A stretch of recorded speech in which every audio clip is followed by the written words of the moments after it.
You know how everyone talks about the perfect morning routine? Well, what if I told you the secret to a great day has nothing to do with what you do when you wake up? Turns out it's all about what you do in that last hour before you even go to bed. Okay, let's get into it. Isn't this one of the most maddening feelings? I mean, you do everything right. You go to bed on time, you get your 8 hours, but you wake up feeling like you've barely slept a wink. If that's you, you're definitely not alone. And the reason why is probably not what you think. That's right. The quality of your sleep, whether it's deep and restorative or light and useless, it's pretty much decided before your head even hits the pillow. It all comes down to the signals you send your brain in that final 60-minute stretch. And believe me, there's one key hormone that's quietly pulling all the strings. So let's pull back the curtain and unmask this real sleep killer.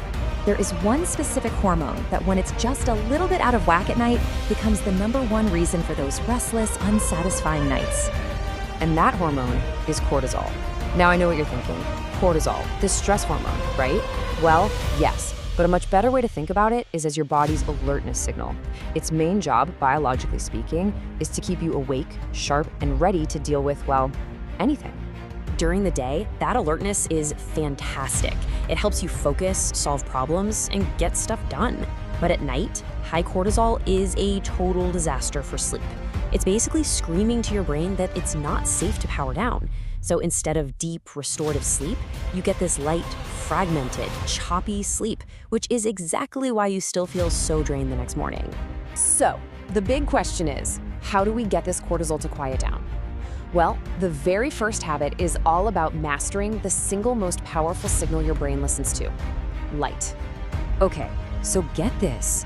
Your brain doesn't really have a clock that says, oh, it's 10 p.m., time to get sleepy.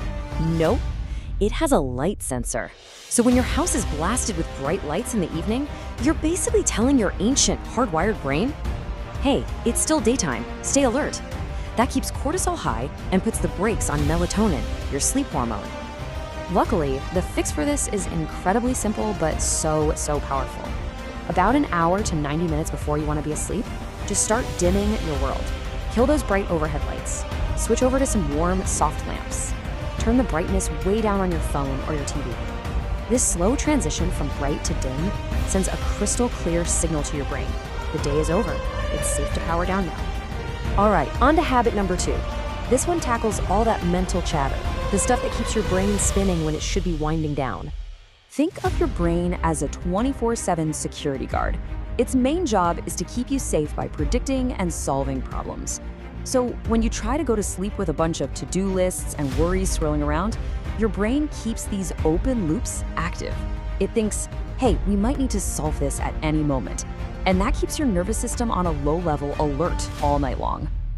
And the best part, you don't need to meditate for an hour to fix this. All it takes is literally 2 or 3 minutes to do a little something that tells your brain, hey buddy, I've got this, you can stand down. It's called a cognitive offload, which sounds fancy, but it's really just a brain dump. Before bed, grab a notepad and a pen and just write down everything that's on your mind.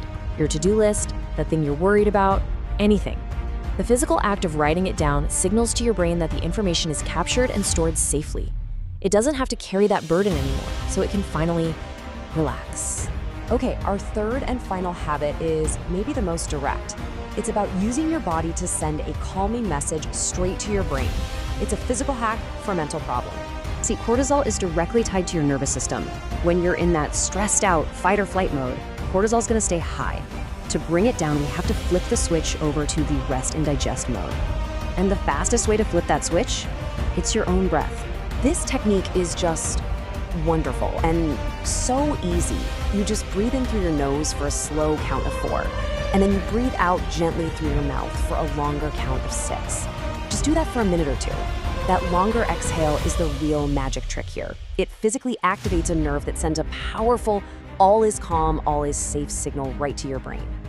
So when you put all of these pieces together, the light, the mental loops, the breathing, it really changes how you should think about sleep itself.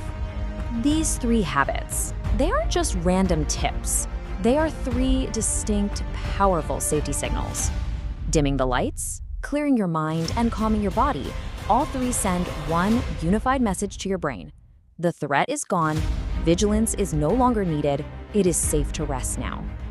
And that really is the heart of it all. You can't chase sleep. You can't force it to happen. It's a biological process that has to be allowed. When you give your brain the right signals, the right environment, a clear mind, a calm body, sleep isn't something you have to do. It's something that just happens all on its own. So I'll leave you with this question. Tonight, which of these simple, powerful safety signals are you going to send your brain to finally allow it to get the deep, restorative rest you deserve?